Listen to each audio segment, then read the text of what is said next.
La situación de la economía nacional se caracterizará por un crecimiento moderado, mientras que los tratados de libre comercio representan una ventana de oportunidad para mejorar la competitividad de la industria peruana. No obstante, China se presenta como un socio un poco peligroso.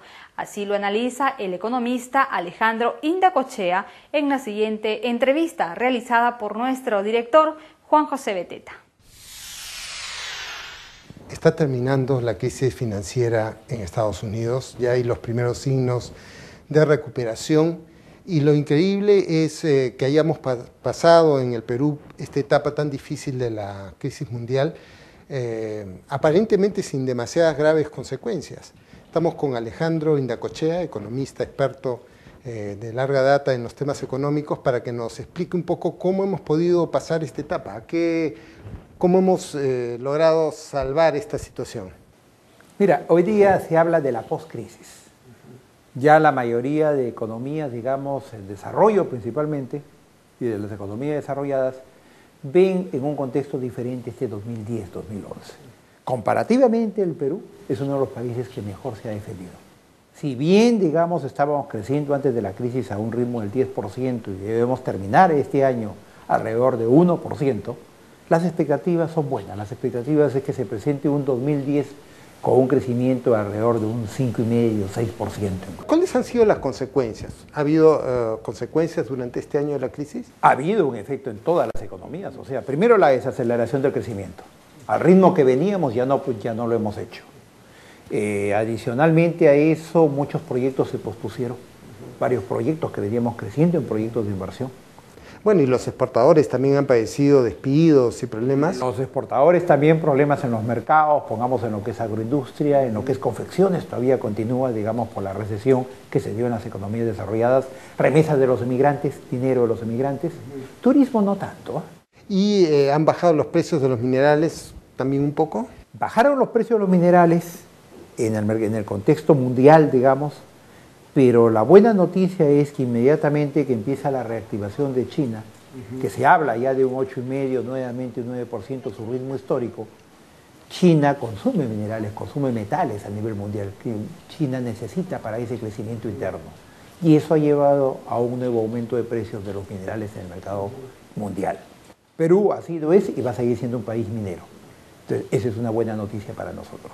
Este nuevo crecimiento que tú hablas de 5%, de todas maneras, ¿cuál va a ser su ritmo? Porque, digamos, ¿cómo se va a reflejar este próximo año ese crecimiento? Este crecimiento, felizmente, no es un crecimiento sectorizado como era en el pasado, exclusivamente, pongamos, en minería, que era la bonanza minera y el resto no la veía. Hoy día este crecimiento de los últimos años es un crecimiento que, si bien ha sido impulsado, es impulsado por minería, que es, digamos, el motor económico, se trasluce en el consumo interno, en todo lo que es, digamos, la actividad de demanda interna, construcción de supermercados, proyectos de ampliación, y eso mismo activa, digamos, la economía. ¿Y las inversiones cómo están viniendo? ¿Siguen fluyendo para el Perú? Las inversiones, después, digamos, de la crisis financiera, que hasta el primer semestre las cosas estaban en stand-by, yo diría que el punto de quiebre se dio en el Congreso de Minería. En el Congreso de Minería, que ocurrió en el mes de agosto, se anunciaron proyectos que se reiniciaban por más de 25.000 millones de dólares, principalmente proyectos para inversión en exploración, en explotación, muchos de ellos, ¿no? ¿Y el rol del Estado, del plan del Estado para reactivar la economía ha funcionado entonces? Mira, diría que ha sido muy limitado, que prácticamente, digamos, esta recuperación se ha dado por la continuidad dentro del sector privado. El Estado no ha tenido capacidad de uso de los recursos. Ha habido el dinero, pero no ha podido ejecutarlo, y eso lo vemos a nivel del presupuesto del gobierno regional, del gobierno central, ¿no? Se espera que este 2010, adicional a la reactivación, al crecimiento del sector privado, haya una mayor inversión pública, lo cual augura un año interesante. Un año interesante. Entonces, ¿cuáles son tus perspectivas para este año? ¿Qué piensas? ¿Podemos ser optimistas sobre una mejora de la situación económica? Mira, soy optimista bajo un realismo dado. ¿Ya? No vamos a retomar el crecimiento que había antes de la crisis financiera, pero sí vamos a tener un crecimiento de un 5,5% o un 6% en determinados sectores, Esto debe implicar y debe verse reflejado en un mayor dinamismo en la actividad económica, generación de empleo, ¿no? Y mejora en el ingreso. Bueno, porque ha habido pérdidas de empleo, ¿no? en algunos sectores, y además los tratados comerciales con China están afectando a Gamarra. ¿Cómo hay estos cambios digamos, de la apertura de los mercados peruanos y los tratados de libre comercio?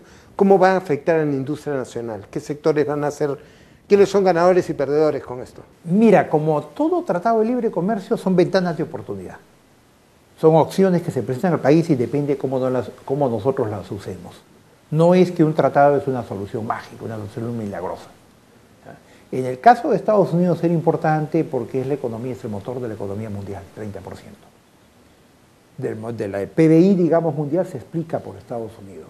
Hay una serie de sectores sensibles que se vienen tratando. El caso de medicamentos, pongamos, es algo que preocupa. Y con China, el tema es que China tiene pues varios estándares. China no es una economía de mercado. China compite con nosotros en muchos productos que son commodities, como es confecciones de bajo costo, ¿no? Productos, calzado chino. Tengo entendido que dentro del TLC esos productos están exceptuados, pero hay una serie de artificios pues, con los cuales juega China en la economía mundial, donde la pregunta es cómo vamos a poder manejar esto dentro de un TLC con China, porque ir a controlar China, viajar a China a supervisar esto, prácticamente es imposible. Claro, ¿y el Estado qué rol debería tener frente a esta situación? Tiene que ser un Estado muy fuerte, tiene que ser un Estado no intervencionista, un Estado de control, de regulación, de supervisión, no un Estado árbitro. Yo creo que ese es un punto, digamos, que está en la agenda pendiente, no se emprendió la reforma del Estado. Y el Estado ya no es ese Estado del pasado, es un Estado pues mucho más inteligente, un Estado estratega, ¿no? Donde es facilitador de la actividad económica. Y esa es la reforma que no se ha hecho. ¿Podrías decirnos un poco qué otro tipo de reformas podría hacerse el Estado? Pendientes. No se hizo reforma en educación. Recientemente estuvo Porter en Perú y Porter hizo una crítica directa. Nos dijo que no teníamos infraestructura.